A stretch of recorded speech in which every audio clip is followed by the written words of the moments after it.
Bonjour à tous, bonjour Sébastien Chenu. Bonjour. Merci d'être avec nous ce matin. Alors Emmanuel Macron, hier lors de ses vœux à la presse, a annoncé une future loi pour lutter contre les fake news, ces fausses nouvelles qui se diffusent parfois notamment sur les réseaux sociaux.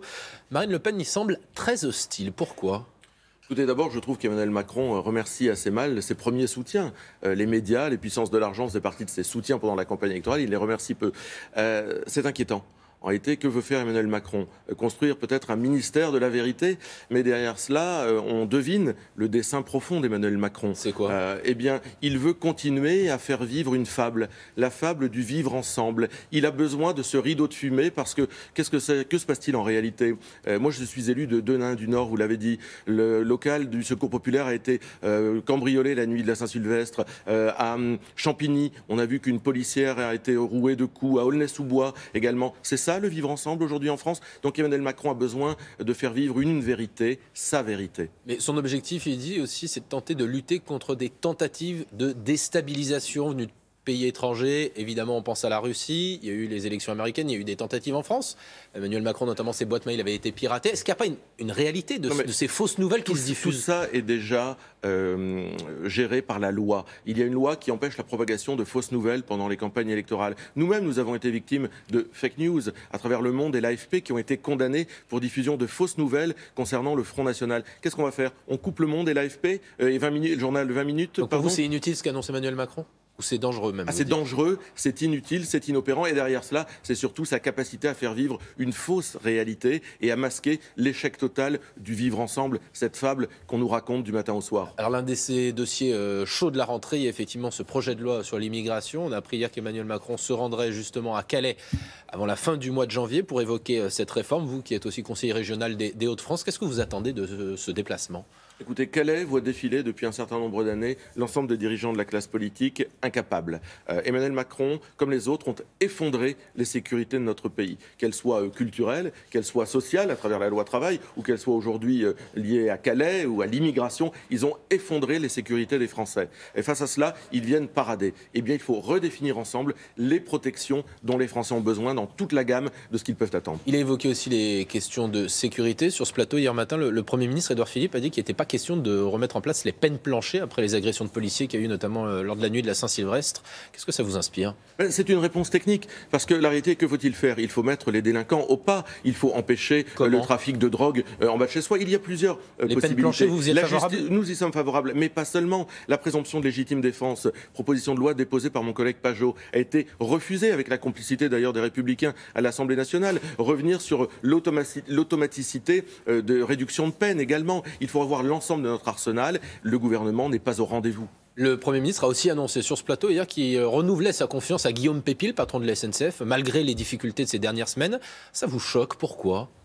Ça me choque parce qu'on fait l'inverse de ce qu'il faut faire. On répond aux diktats de l'Union européenne. Et si on veut se trouver dans la situation de la Grande-Bretagne et de ses services ferroviaires, eh bien, allons-y, continuons ainsi. Non, il faut un plan, une ambition pour la SNCF. Monsieur Pépy est à la SNCF depuis 1988. C'est un conseiller d'État. Peut-être que l'oxygéner en l'envoyant ailleurs ferait du bien également. Pour vous, il faut le remplacer à la tête de la SNCF ? Oui, mais ce n'est pas la seule condition. Il faut un grand plan de rénovation de la SNCF, de ses outils, de ses rails, et une gestion et une vision pour la SNCF que n'a plus probablement M. Pépy. Alors venons-en au Front National. On le disait, 2018, année de refondation. C'est Marine Le Pen qui l'a annoncé. Il y a un congrès qui aura lieu notamment à Lille. Est-ce que vous nous confirmez que le nom du parti, notamment, va changer ?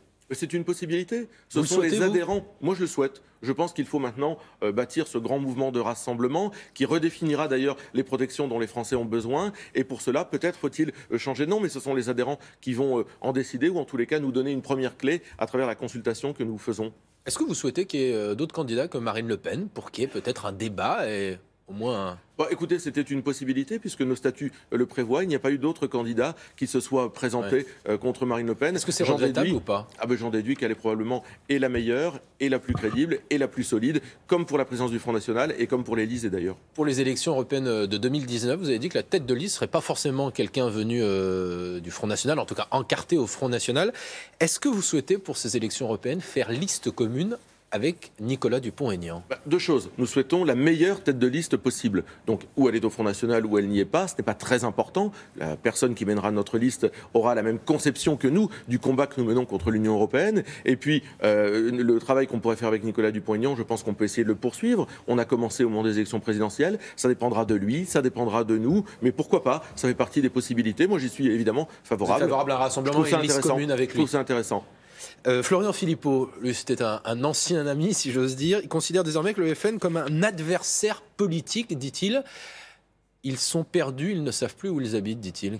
Écoutez, moi je ne commente pas, ce sont les propos d'un président d'une amicale, d'une association qui défend le Frexit. Je crois que quand on fait la politique, il faut rassembler. Nous on souhaite rassembler très largement celles et ceux qui aujourd'hui ne se reconnaissent pas dans le projet d'Emmanuel Macron, et entre Emmanuel Macron et nous, il n'y a rien. Vous avez dit que vous étiez favorable donc à une refondation, à une transformation du Front National.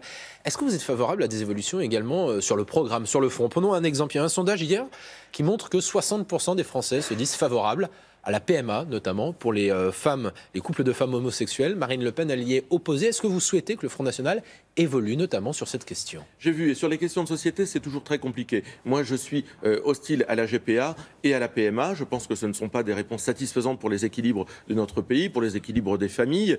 Simplement, j'entends ce que disent les Français, qui souvent réagissent aussi sous le coup de l'émotion. Quand viendra ce débat, on pourra expliquer les réticences qui sont les nôtres. Vous y restez opposé? Oui, j'y reste opposé parce que je crois que derrière la GPA en particulier, il y a la marchandisation du corps. Et ça, c'est un concept sur lequel nous sommes opposés. Également. Je suis également opposé à la PMA. Je pense que ce n'est pas un signe suffisant d'équilibre que nous pouvons envoyer. Merci beaucoup, Sébastien Chenu. C'est à vous, Thierry. Merci beaucoup, Guillaume. Bonne journée.